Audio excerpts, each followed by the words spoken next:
James 1, do not merely, listen to the word and so full, yung full ganyan.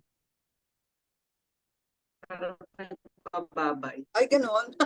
Konti Ganon sila, pala ang full. ganyan siya. So yung 3 fingers, i-fold mo, parang nagbababay and then agad.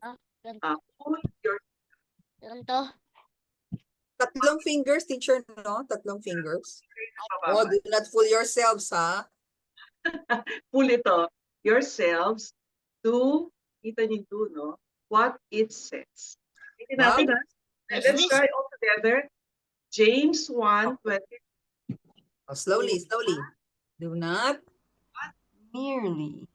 Listen to the word. And so put yourselves to what it says. James 1:20. Wow, Okay. this is a very powerful verse then, ano?